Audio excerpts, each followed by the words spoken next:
You are listening to Fika with Vicky on United Public Radio, 107.7 and 105.3 from New Orleans.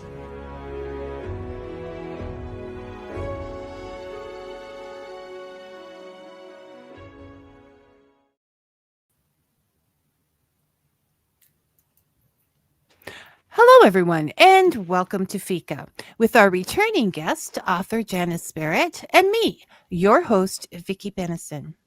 Janice has been a freelance journalist and a playwright, but most importantly to me and my reading pleasure is that she writes stellar suspense thriller novels, including Authorized Cruelty, which we discussed during our last visit here on Fika, and today's focus book, Cash for Life. I know suspense and thrillers are two different genres, but I find characteristics from both in Cash for Life. So I'm going with it. According to an article by Joanne Lane from 2023, the differences are, and I'm quoting them, suspense builds, thrillers race. Cash for Life does both. Thrillers have action, suspense has danger, but not necessarily action. Cash for Life has both. Suspense focuses on internal events. Thrillers focus more on the external events. And once again, Cash for Life does both. Finally, suspense keeps you on the edge of your seat. Thrillers might make you jump off your seat. Cash for Life, again, you got it, does both. So thank you, Janice, for another stomach churning escapade full of twists and turns, both emotionally and physically. You definitely had me in knots, but it was an exciting escape as I read to unravel them. Welcome back to Fika. Thanks for having me. This is great. It's a joy, and it was a joy to read. It was a joy, a biting nail joy, but a joy to read Cash for Life as well. So while I'm deciding what genre it is, you're the author. What genre would you put on Cash for Life? I always thought of it as a crime thriller. Yeah, yes, I can see that. Yeah, Because that was one of the reasons why I contacted Linwood Barkley, because that's what he writes, and he's top in his field. So I contacted him to see if he would read it and give me a blurb, and he did. that was exciting. That was thrilling. That was the best that I could ever hope for. Yeah, it always is to find someone, and not only for the blurb for the book, but just for your own self-confidence and moving forward. And yes, not that you're looking for a gold star, but it's nice to get one once in a while. Because as a beginner writer, you have no idea if you're really good or not. And so for him to acknowledge me, that was the thrill of a lifetime. I mean, he's an international best-selling New York Times writer. It's incredible. And he's got so many books out. Well, I would tell you to retire now while you're ahead, but I don't want you to because I want more of these books. So it would be self-defeating to do that. But no, that is excellent. And that is so you're going with crime thriller. And I can I also but I don't want the conflict within herself that the protagonist went through to be forgotten either, because she had to do a lot of growth and, mind searching, soul searching to the end of the book. And I experienced that with her, so I'm not letting go. Good. So what inspired you to write Cash for Life? What's behind it? Okay. Well, when I worked at the unemployment office from 1973 to 1988. And when I was there in the early to mid 70s, there were two frauds that happened that were perpetrated by employees.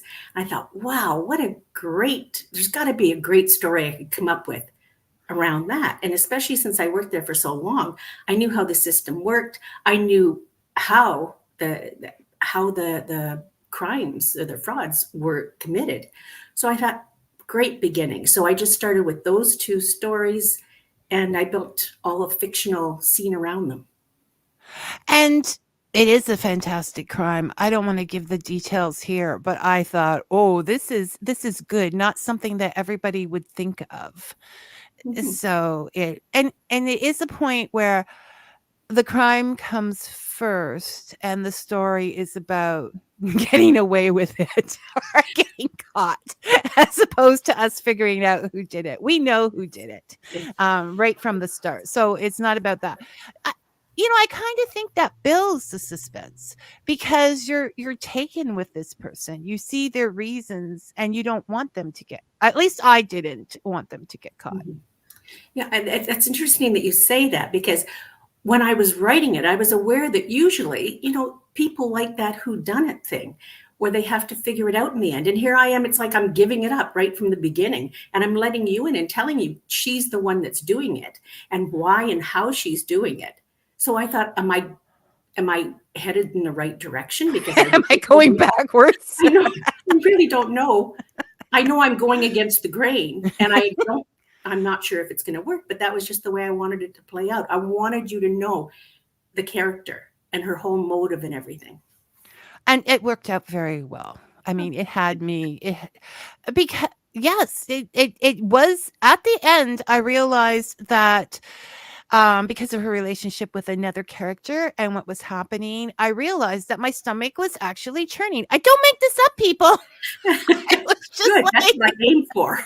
I was just like, come on, come on, come on, come on. I have to know. I have to know. I'm surprised. I have been known to do this, to go to the end and finish it to calm myself and then go back and fill in the parts. Okay. But I was very good.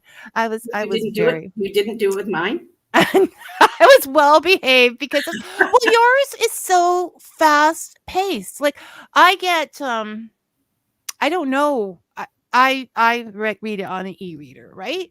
So I didn't know, it's not like you're looking at the book and you can see you have this much left or Okay, whatever. right.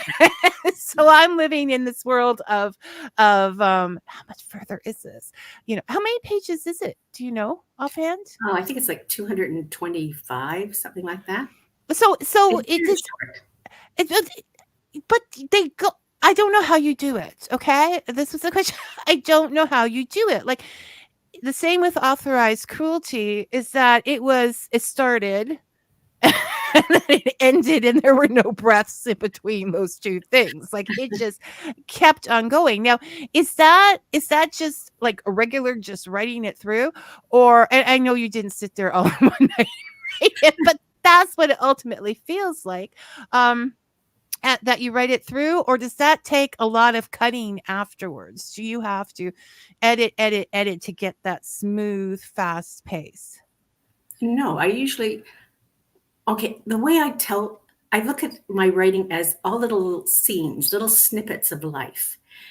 And I learned that from my dad. My dad was a great storyteller. He was amazing. He could take horrible, horrific things that happened to him and turn them into funny stories. And he would even mime the actions out as he was telling the stories. It was great. And I mean, I listened to all those stories over all the years.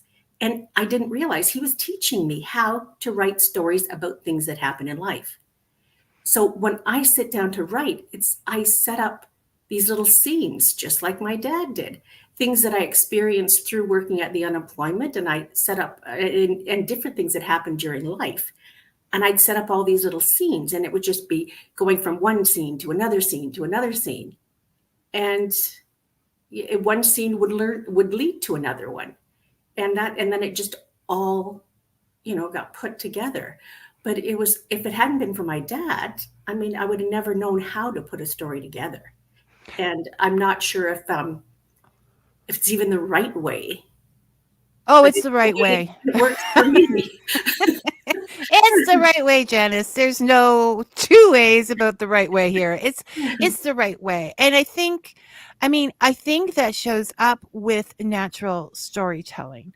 You picked that up as a kid and that was with you your entire life. Yeah, So you saw things in story because I wanted to actually also comment on the fact that okay, this story takes place right around the corner from both of us right now. I mean, right. we We're living in these places. And the atmosphere that you bring up, the like the era, I mean, the main part of the story basically takes place in the 70s, right? Right. Okay. So that era was just a few years ahead of me. But when you described the unemployment office or you described anything, I was right back there. Mhm. Starting life, looking for a job, looking at those boards, looking, and none of this exists anymore. But just looking to start a life. And and I could feel all of that perfectly in the way that you described it. Thank you. Because that's what, when I write a story, I envision the reader sitting beside me. I envision myself holding their hand and dragging them through everything that I'm seeing and hearing and smelling and watching. And I'm telling them, as I'm going through this story, I'm telling them what's happening. And that's how I'm writing. I'm writing as if I've got this reader by the hand and I'm just dragging them saying, look at this and look at that. And this is how I feel. And this is what's happening. And I So it's a always guided have the writer. tour. Yes, I have that writer by my side the whole time I'm writing. And I visualize things like it's a movie playing out in my head.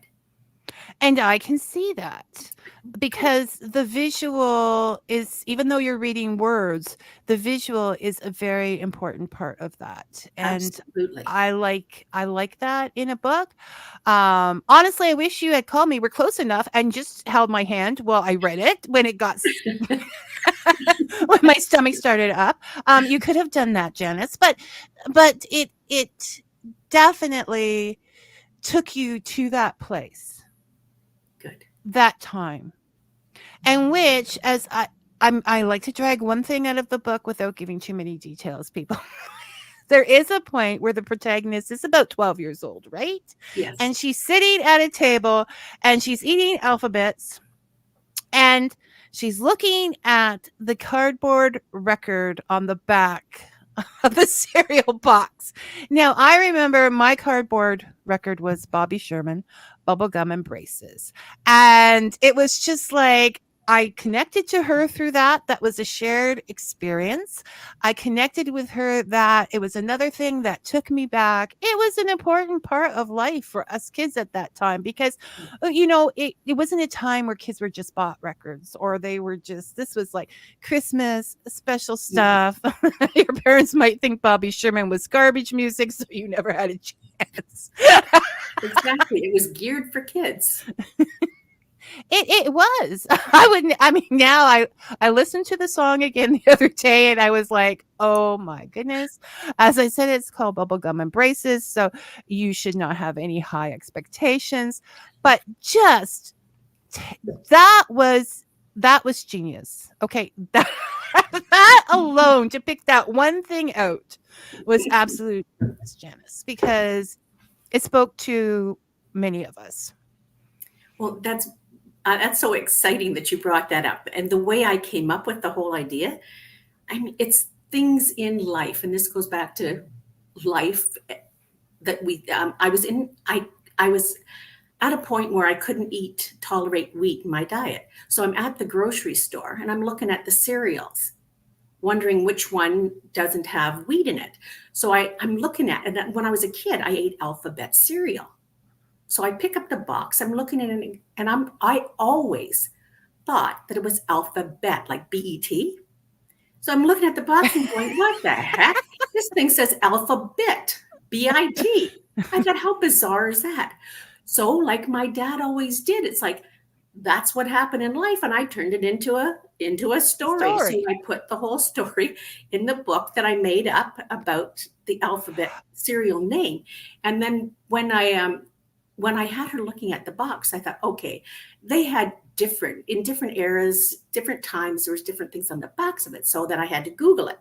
What was on the box in that year, that in that the mid, well, in the early to mid 70s, what did they have on the boxes? And especially for alphabet cereal. So it turned out that they had the cardboard records, and I remembered those too. So that's how that got in there. Well, it's a little shocking to find out that it's alphabet bits instead of alphabets because we all thought that. You just automatically you just automatically say alphabets Yeah, because that's like a real word. that's right. But when you figure out his alphabets, you think, oh, good post. Very, very good. Yeah. There, but yes, no, that was important to you. So I do think in reading, and you probably read a lot yourself as well, that when someone throws in something that you are familiar with, it sort of grounds you in the story. You become part Mhm. of the story. So I think that was well done with the cereal box Thank because you. I had forgotten all about those. And then I was like, yes. Yeah, well, that's my dad and the life stories. You always through life, you always have a million different little stories that you can tell, and that's what I do. And then bring them all together. Yes. So this is not as we speak of very innocent records on cereal boxes. This book is not, well, it's not pleasant. It speaks of the mean streets of, if you're in this area, Hamilton, Ontario, and St. Catharines and Niagara. And so we're taken into a gritty world. And I like gritty novels. I always have because but I don't see you in that world. I'm looking at this lovely woman who is sitting in front of me, and she took me to like drug dealing and breaking and entering and this whole world. Now, Janice, even though you live in the area, this is another world in the area. How much research did you have to do to bring the reality of that world to us? Actually, with this book, I hardly did any research at all. Oh my goodness, because you took us right there. Well, So is there something about your past you want to share? are you kidding me? I'm telling you, my parents, they raised us in this. Well, I don't know if people will remember this, but it was Leave It to Beaver, which was the quintessential family of, wonderful togetherness and just this wonderful atmosphere. That I was raised in this wonderful atmosphere of love and caring and sharing and with my dad and all the stories that he told. It was a great atmosphere. And my dad never raised his voice. I never heard a swear word all my life until I was like 16. It just didn't happen in our house. So it was very strange. I have no experience in this world at all. So, but a lot of it is things that I picked up. Like I think I learned what a lot of the swear words were when I worked at the unemployment office. You learned a lot at UI. Oh yeah. Yeah. It was, yeah, I don't know much about, I don't know anything about that life. So I had to pretty much just make it up and wing it. Well, I'm not saying I have a lot of experience in that world, but it sounded very realistic to me. The terminology, the times, it took us there. It took us to that gritty, mean streets. Mm-hmm. Now, having said that, because you live in the area and you're showing a part of the area, a part of this area that is not the most positive. And sometimes others like to cover that thing up, even though it's reality. And if you're working at the unemployment insurance office, you're going to see it. Have you had anybody complain to you about doing that, or have they all been very good about it and said, yeah, that's the world? Well, it's just too soon. This book just released on the 15th of September. Waiting. So yeah, I have no idea how it's going to be received. I'm hoping it doesn't get banned or something. Oh no, it's not even close to being. bad, Janice. But yeah, I have no idea what people's reactions are going to be. But again, I'm looking at a time frame where it was 50 years ago, and things were so much different then. Now we have, in my mind, we've become a little more civilized in the things that we accept and won't accept. So that's made a tremendous difference. We have progressed over the last 50 years. Well, for one, we no longer have unemployment insurance offices. So people are not, dragged in a line for, other people to point at and say they don't have jobs or they need to get jobs or whatever. Right. That is gone. We don't know where they've gone, though. I've got to look that up because you don't know if it's all done online. I don't know if it's all done online. We don't have orphanages anymore. They are put into group homes or which is still not foster homes, which is still has their issues, but it's not like just a whole mass of kids in one area without, someone being by their side. So we have come a long way. Still lots of ways to go, and not everybody has. So Robin is here with us today. Hello, Robin. Thank you for tuning in. And he says, leave it to Beaver, miss those wholesome family-oriented shows. Because it was an illusion, Robin. My note it wasn't. No, leave it to Beaver and all those shows. I mean, we would race home from school to watch them and things. They were nice. And I don't, I mean, we sometimes laugh at innocence or whatever, but this character lost hers young because of her situation and her location. And that was kind of sad. And brings us to a different kind of morality. I want to ask you as well, as we should all ask ourselves, there is the morality that society sets. This is wrong. This is right. These are the laws. But does that slide in our minds a little for some of us if somebody is hungry or they need a place to live or just trying to get the basics in life? I mean, I'm going to come out this sounding so bad, but they definitely slide for me. If there is a hungry child out there, feed it. Like, I don't care how you do it. Did you have to question some of your own inner, like, should I write this or should I? Because it was written in a certain way. Janice, we're not going to. You took sides. I know it. So did you ever worry about that conflict coming out on paper?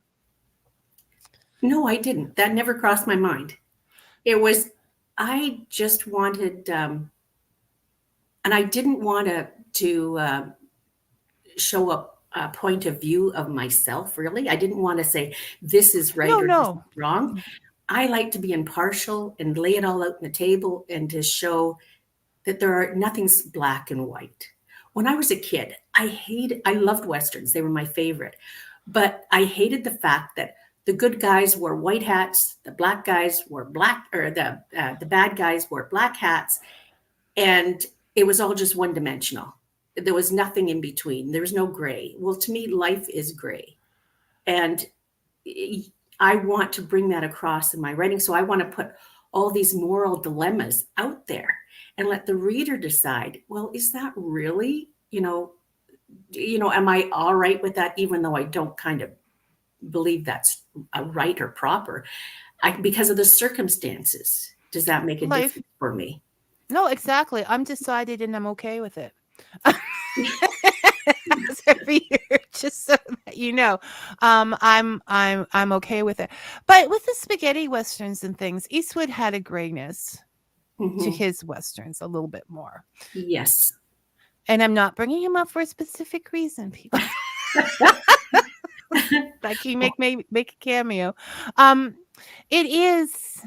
think I prefer books that do that make me question things, that make me possibly see things in a different way, or maybe not. But I didn't find any moral conflict whatsoever. I knew where I was headed and where I was going Oh, with that, wow. which That's is why great. my stomach was churning, I think, so much, because I had definite definite I have definite opinions anyways on these kind of things. But you get to a certain age, and you see enough in life, and you see where sometimes those that are touted as wonderful human beings are Mm, not so much. right. And it has to do with the poverty, and things are judged that are just people have were born into certain situations and have no control over. And I was just like, way to go, Janice. Like, bring this out. I'm in for it. That's really great. But at the time, you have to consider, I was writing this in the early to mid 2000s. And this was not done. You didn't have this hugely flawed main character. Like there was no one that was an all around good person. So I was doing something different. And then when I was so happy when Breaking Bad came out, I was going to say Breaking because that's the first I'd ever seen this being done, where they took this really nice person and then made him into Was he nice though? It was all a front. Once he hit hard times, it was. But I am so, because that's what I was just going to say. I had this discussion with another author, and I said I I didn't really like their main character, but I liked the book, and I used Breaking Bad as an example. You can't like him after several seasons. But it was a fantastic show with some really great writing in it. absolutely. I thought it was masterfully done. So it's in my top 3 of top written television shows. Even though I swore after the first episode I wasn't going to watch it anymore. I went in the kitchen, covered my ears. That's the end. I came back. So it isn't. I did, however, like your character. But you don't have to. I mean, somebody else may not. Mhm. And then I'll have them show on the show and demand why. Tell them they're wrong. But Oh, well, then you'll get into a real moral issue. that's it. I can't. No, I don't believe in control. That's the thing with reading books. Unless you're crazy and do a show about them, your opinions are in your head and nobody needs to know. Right? It's Yes. your private time to listen to these things. But he was a pillar of the society, a teacher, all of these things, and he hit hard times, and that all went out the window. Right. And he took it far further than anybody Well, had to take. It became more than that for him. But definitely the 2000s, we're coming out of the 80s, we're coming out of that. There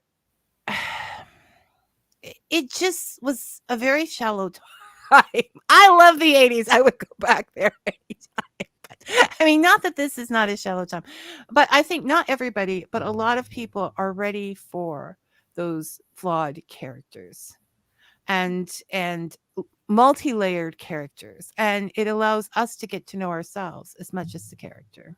exactly. And you look at There it from a different perspective. You see their thinking and the situation that they're in. And this is just one of the choices they've made to try to get themselves out of that. I mean, we're all constantly, every day, making choices. And you never know at the time that you're making those choices how it's going to affect the rest of your life. No, you don't. It's every one of them is the roll of the dice.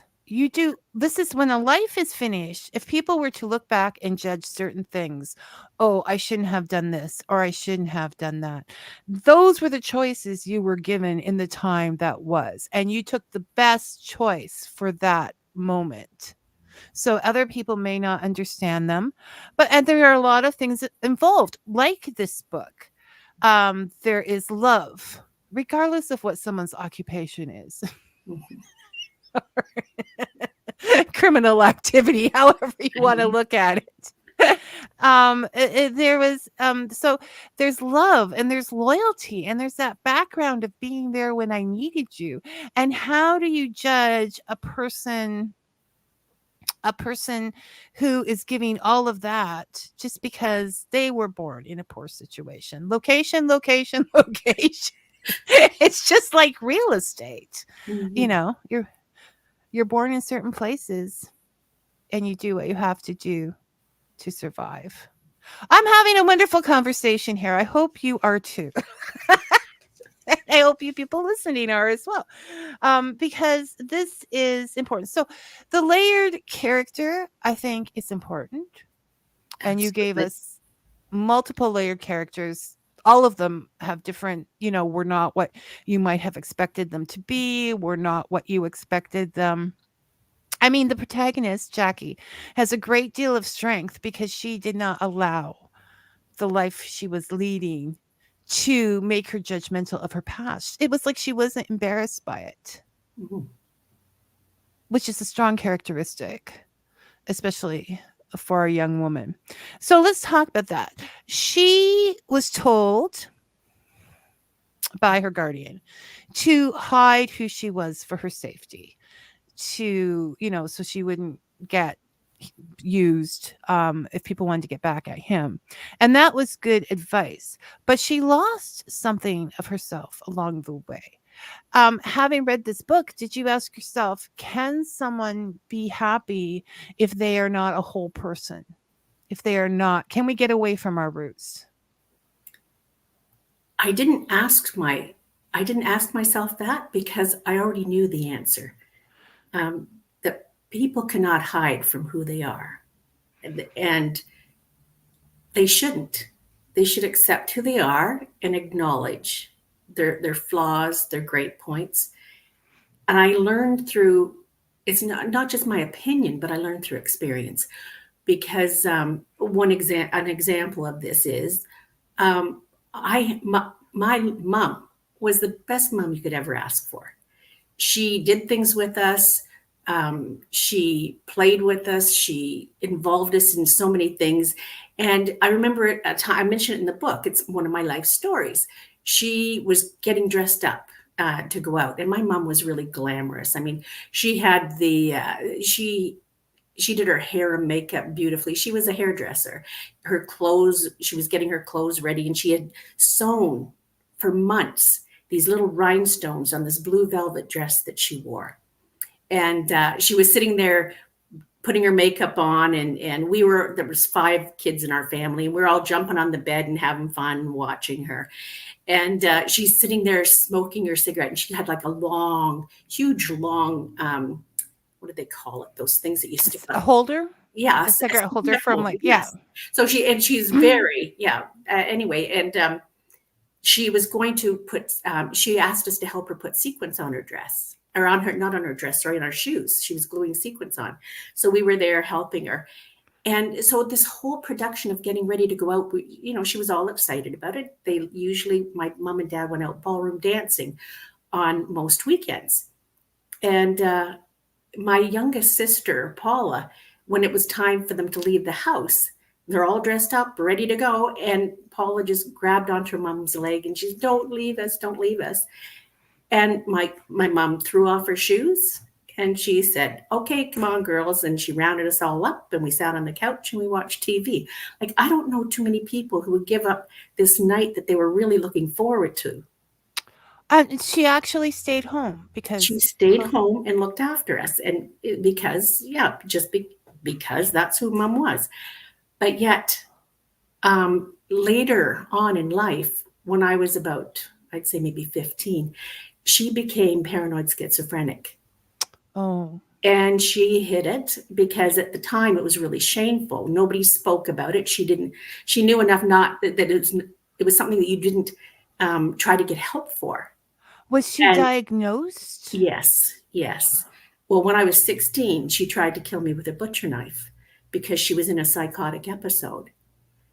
So she hid it from everyone, a lot of friends and some family members for years.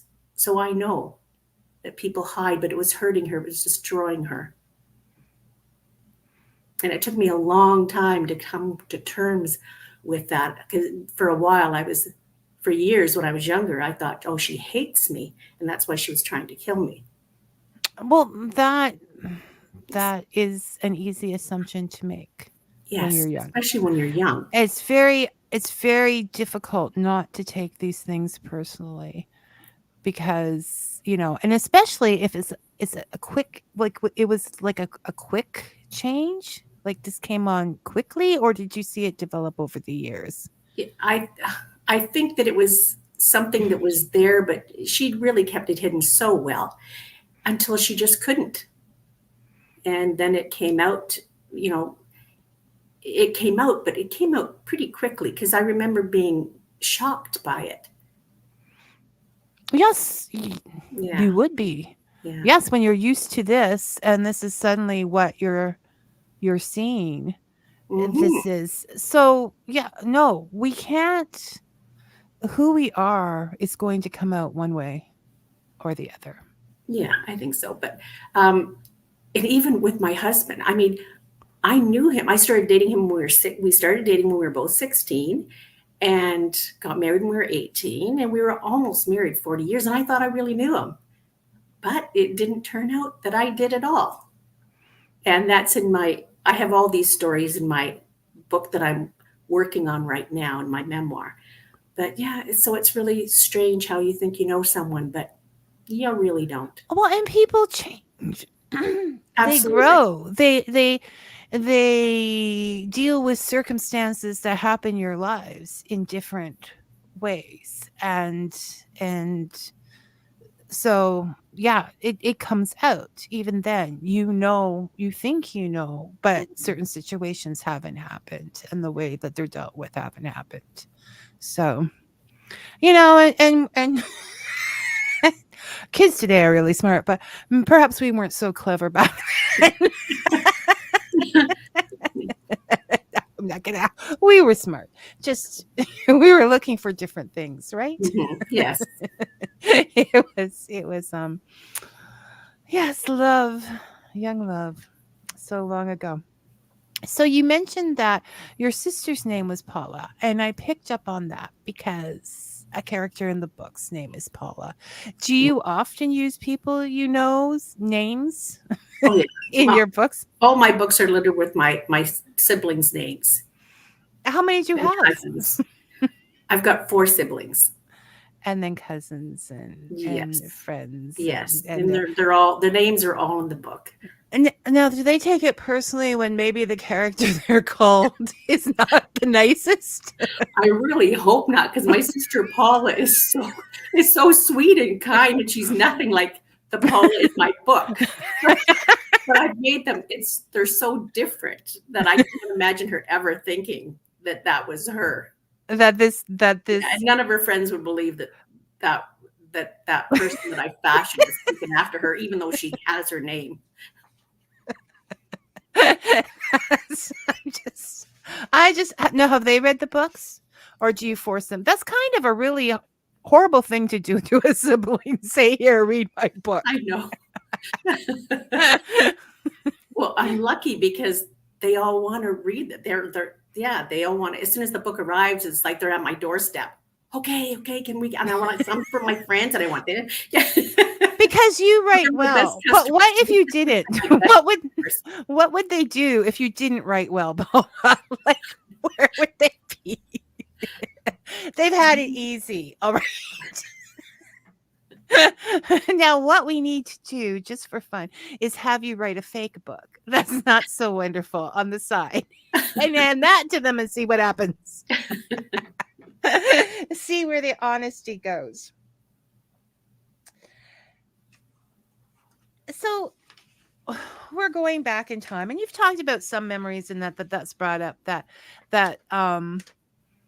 that made you happy or whatever. But this waltz back to the 70s, to the early 80s, that whole time in there, the late 60s. How was that for nostalgia for you? Did you find, there were some moments that you were just thinking about that time? Because obviously writing about that time is going to bring back memories. in your own life. So were you a little misty, whether happy or not, or how did that affect Janice? Absolutely. Everything I wrote about the unemployment office, it brought memories back to me. Walking the street, getting off the bus, walking the street to the office, every single solitary thing. It was like I was right back there when it was happening, and it was really great. That's why I didn't need the research, because I was there in my mind. I was there reliving that time that I did that. But one of the funniest memories I ever had. I'm sorry, I'm giving this part away in the book just because. Okay. But So here is a special little treat for Fika with Vicky listeners. okay, so this is when I worked at the unemployment office, and this was when I was. They called the position an inquiry clerk.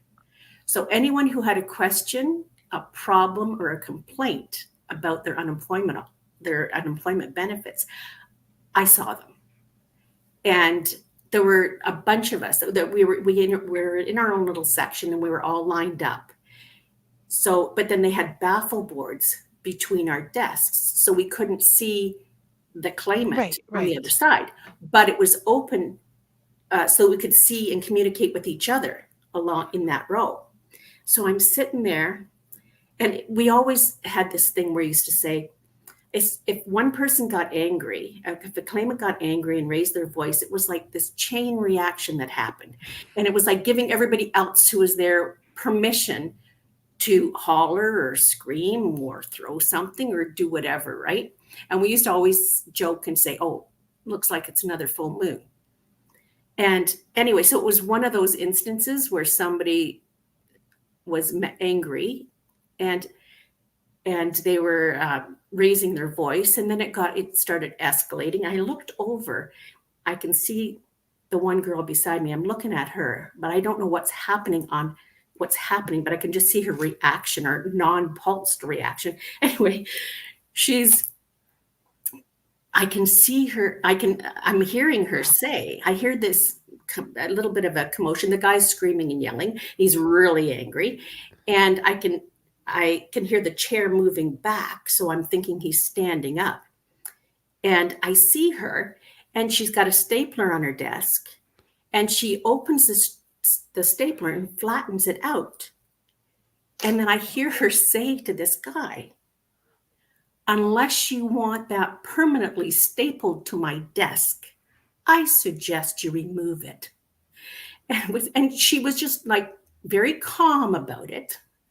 And I learned later, she was telling me after he left, because what she did was she gave him that warning, and then she took her stapler and she slammed it down 2 inches apparently from his penis. He was angry, and he stood up, unzipped his pants, and put his penis on her desk. And I'm just sitting here because I read it, but now you're telling me it was a true story. No, it's a true story, but to be so casual about it, and I'm watching her open the stapler, I'm thinking, what's going on over there? And then not realizing she's going to staple his penis to the desk. This could explain why we no longer have unemployment insurance offices. That was a true story. Yes, people, you're going to want to buy this book. It was so funny. Anyway. So we know what's scary about working on at the unemployment insurance office. But what do you find intimidating about writing? What are some of the things that... Nothing in the writing process. However, it's these, I hate to tell you this, but it's these interviews and any kind of public speaking I have to do. I find it just terrifying. And it's only because of a lot of times it's because of the technology. Okay, so first of all, you have to say that mine is the least terrifying. Oh, it absolutely is. Okay, I'm more comfortable with you. But I did this one.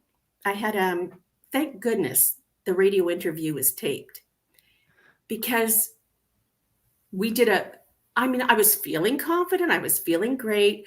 We did a test beforehand. Everything worked beautifully. And then when it came time to go onto the link, the Zoom link to get in, suddenly my computer screen had this huge warning alert. And it said that my IP address was being compromised and that my computer was shut down because of identity theft. Meanwhile, I had like 5 minutes to get up to get on her Zoom link, and everything was frozen. I just clicking every button and nothing worked and nothing was happening. I grabbed my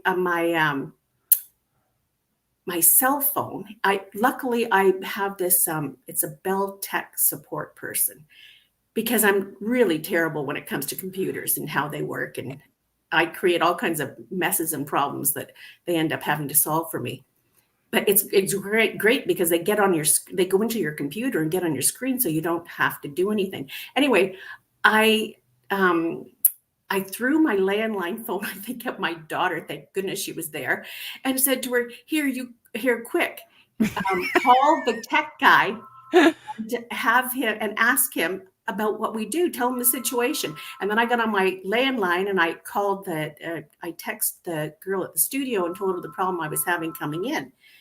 And the whole thing was just so crazy. And I mean, I was so flustered through the whole thing that it was a crazy interview. I think the problem with promoting after writing is that most authors have a tendency towards being introverts.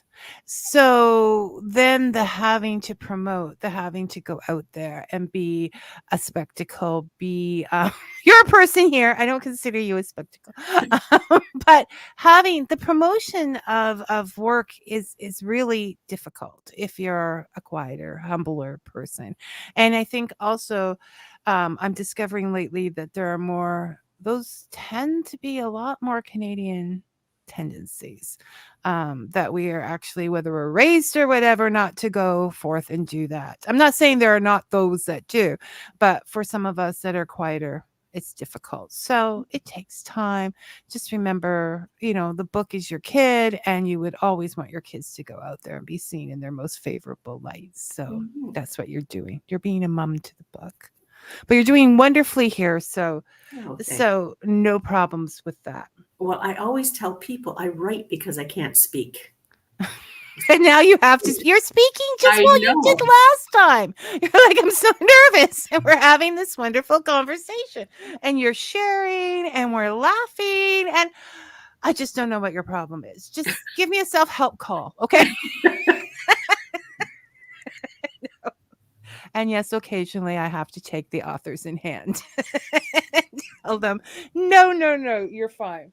And becoming a freelance journalist. Now, you did this without going to college for a journalism course or whatever. You just went out there and decided you would be a freelance journalist. How did that happen? Actually, I was working at the unemployment office, and I talked to one of the counselors there, and I said, I've written a story. I wrote this story about I was coming to terms with my mom's illness, and I wanted to see if I could get someone who would publish it.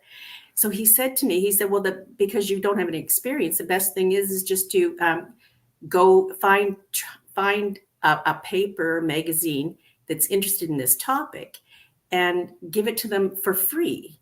See, you can't expect the first time go around to get paid for it. So that's what I did. I found the Canadian Mental Health Association. They had a magazine called Different Drummer. So I submitted my story to them. They loved it. They printed it. And they said, hey, do you think you could do an interview with the head of the Alzheimer's Society in Hamilton? And I was like, sure. I had no idea what I was doing. But I did it. I wrote the article, gave it to them. They were like, that's great. And then they were wanting to set me up for other interviews. And I said, well, hold it here. I said, it's been nice, but I wanted to see if I could actually get paid for it. So then I wrote another article about a local situation.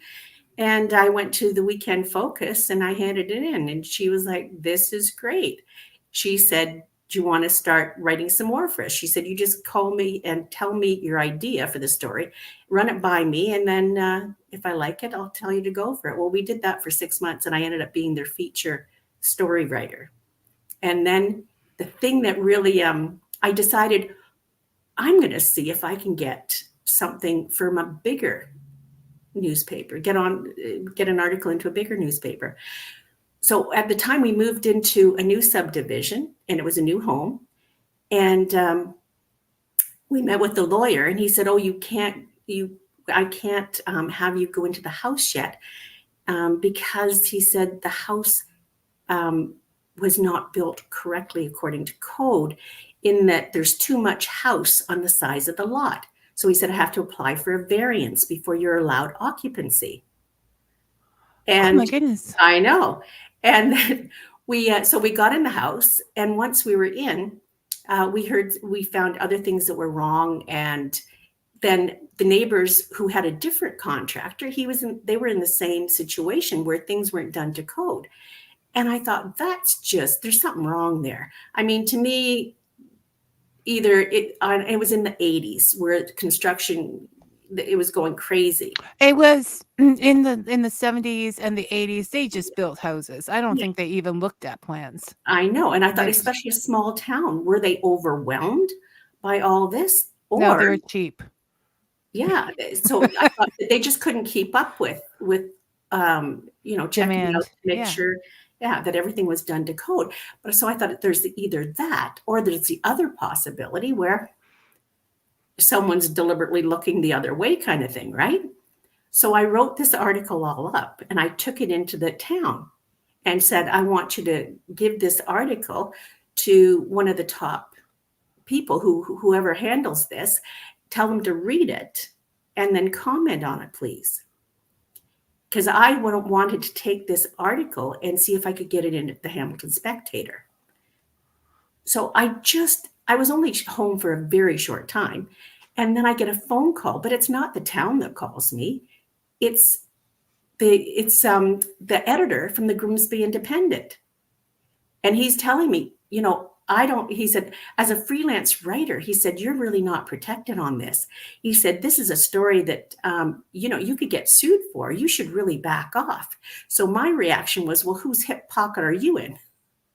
And he ignored that comment, and he just carried on. And he said, no, he said, I'm telling you seriously that you could be in a lot of trouble. So he finally convinced me that, okay, that wasn't, I didn't know what I was doing, and I didn't want to put myself in that kind of a predicament. So I don't think so.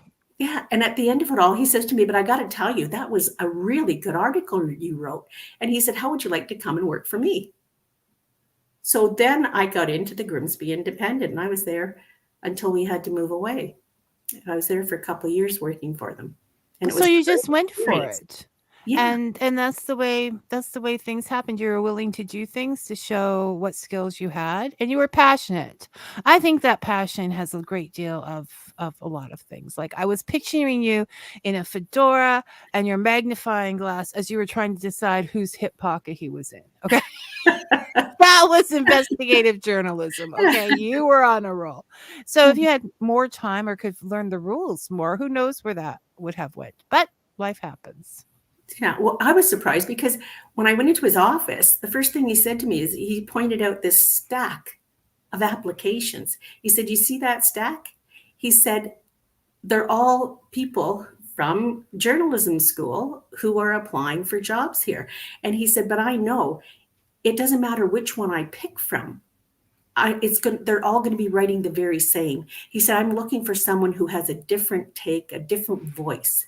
And he said, passion. So he said, I would much rather go with you than any of these other ones who have been professionally trained. And he said, I'll guide you along the way. I'll help you. And he did. He was great. Well, this is why I like to look at indie writers, indie presses, small things, because you are getting a different story. You're getting a different perspective. You're not getting people who are writing for the publishing. Publishers tend to have, this is what we want this year. They're not writing for that. They're writing their story from their heart. And as in yours, that different perspective can be everything to a publication. So I can see that. Yeah, and I wrote everything from, I covered fashion to politics, and it was a long time. Hey, I used to get those small town papers, and they had everything from fashion to politics, plus some fantastic little tidbits along the way. What was happening at Beavers or Scouts or that big tree on the corner. I Those know. I miss those. I miss them immensely. Like, you could just look at them and see your life with like the pick your own fruit. It was that season, or I mean, so you were part of that whole thing. Yeah, and I was even given my own column, and it was called Mother Support. It was great. I got to be in the community and meet people and tell stories. It was wonderful. And you had your voice. Like the original article that you wrote, I think, like, do you find that if you actually write something, it solidifies it better in your mind so that you can go on and do the interview better because you've got it worked out now? You've chosen the words to put on paper. Yes, it is. Especially the memoir I'm working on now. Like that has helped me come to terms with a lot of things that I experienced. It's like a therapy. It's amazing how you work everything out in your writing. All your emotional things that happen to you. You just pour them on the paper, Which is why journaling them and just dissect them. Yes, journaling is so important because you can sit up there and say this isn't real all you want, but when you put it on the paper, you have to face it and say this was real. Exactly. And this is and you take your time to figure out your words and your sentences, which starts to make the problem smaller. Yeah. So it's the best thing. Write a memoir, write a journal, write about yourself. I'll read it because I find people so much fascinating. So obviously you can tell. Now I hear there was an interesting stories about your copy editing phase while writing Cash for Life. Oh yeah. I had a couple of stories. When I was doing Authorized Cruelty, that was sorry. That was probably the craziest time. I didn't know it, but I had COVID-19. And because I'm adrenal insufficient, I had to have surgery to have both my adrenal glands removed. It put me into an adrenal crisis. I was taken by ambulance to the hospital, and there were like 4 bags of IVs, or 4 bags that they were putting through in the IV. And after I had a couple of bags, I started to work. I had to convince the paramedics that I really needed my computer, because during that copy edit stage, the deadline was the following day. And I was like, so there's no time to be sick, people. I know. So I had to work through it to get it on time. And I'm sure and the editor told, or my publisher told me, Shane, afterwards, he said, if you just told me, he said, I would have extended it. And I was like, well, no, because that's a deadline you gave me. But while I was there, it was crazy hectic. It always is. And the quarters were lined up with people in cots, and they wheeled me in, and I knew exactly where I was. I was behind the girl at the front door, the front desk, where you first go into emergency. So I was behind her, but I had baffle boards in between all the patients. Yes. So I could see directly across from me, but I couldn't. I could hear what was going on. So I'm there, and I know where I am behind the first contact person.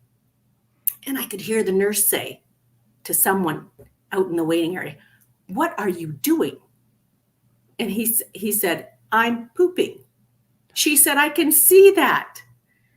And I'm like, oh my gosh. And I'm busy on my computer I dragged my IV to the end of the bag, set up my computer. I'm typing away, and I'm like, oh my God, how does that happen? And then she's like, don't touch it. He said, it's got to come out. And I'm like, oh my God, this is crazy. And I'm typing away because I'm trying to meet deadline. And then I hear somebody else, this other woman the nurse saying, stop biting. Stop biting. If you don't stop biting, I'm taking out your teeth. I'm typing away, thinking, oh my God. This is just too crazy. Oh my God, if that didn't distract you, you have deadline dedication. I think Shane should give you a medal, okay? Because you, girl, have deadline dedication. That's all there is to it. Or these things just follow you around.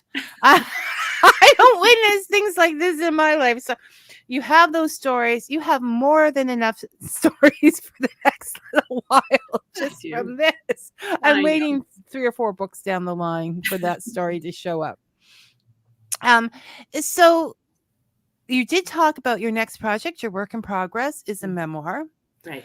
But are there any other thrillers out there hidden in corners? Do you have any half-finished novels? It's amazing, but I think you're going to find the memoir. It's like fast-paced, and all these things are happening because I'm so sure. Crazy. Yeah. So anyway, it's a little different, but I'm working on that. Plus, I have this play that I've written that won a contest, and that gave me the right to say I was a playwright. And I want to see that off the ground. I want to see that performed. So that's your next project after finishing this. After the memoir, then it's my play. And are you going to go locally, like some of the local places? Are you heading up to TO? What is the dream here? Okay. I dream big all the time. Like when I didn't even know what I was doing, and I was going to write an article and expected it to get published in the Hamilton Spectator. I actually got an article in the Ottawa Citizen, and out of that article, the producer of W5 called me and asked me if I'd be a guest on their show. But I always go for the top. Like when I went after Linwood Barclay, I mean, what beginner would do that? Why do you shoot for the stars? But I do. And hey, if you don't, you'll never catch them, right? Yes. And I had, I got an interview at the Tarragon Theatre in Toronto, and I did it in a backhanded kind of way, because they said to get in there, you have to invite them. When your play is being performed, you invite them to come in. And I thought, well, my play is already being performed somewhere. Why do I need them? So, but I decided that instead of going through the literary manager, that I would go over his head to his boss. And I sent him an email with, I had a little, I had the article about me winning the contest, and I had a little synopsis of the play, and then I had the full manuscript. And apparently his boss called the literary manager and said, bring her in for an interview. And when I got there, the first thing he said to me was, how did you get in to see me? Because I'm a no-name. And I didn't go through the proper channels. So he's like, what are you doing sitting here in front of me? I don't understand. So I told him what I did.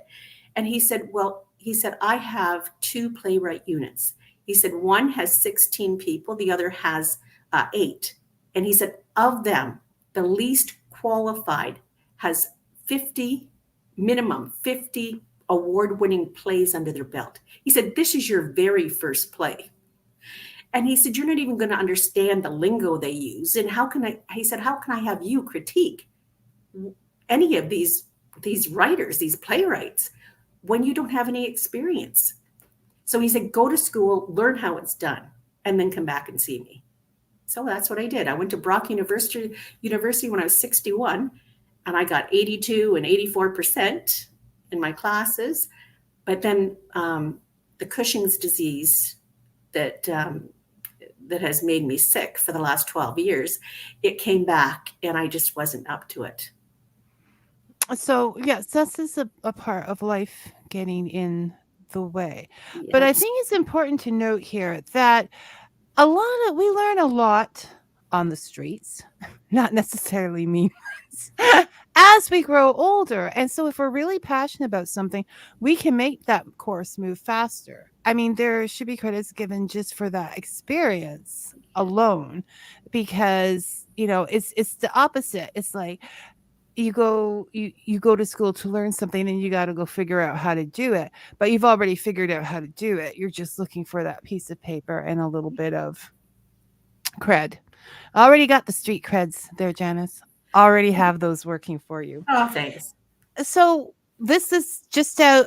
I lose track of launching dates because I get books at all different stages, right? So I just assume everyone's enjoying them if I am. So it was launched on September 15th, Right. and that was just 11 days ago. I know. So you can pick it up at the regular Anywhere good books are sold. Or anywhere on good the books are sold. yes, on the internet though, you can go through Amazon, Barnes and Nobles, Chapters, Indigos, Kohl's. We have the ebook is out for Kindle, Kobo, and Apple, so it's everywhere. So it's everywhere. And you can ask your local library to get it in Yes, as well yes. if you're trying to do that.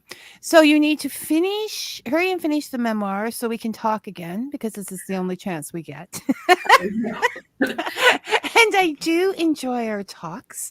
And thank you so much for joining me today, Janice. Well, thanks, Vicky. You always make me feel more relaxed, and I'm able to get through it.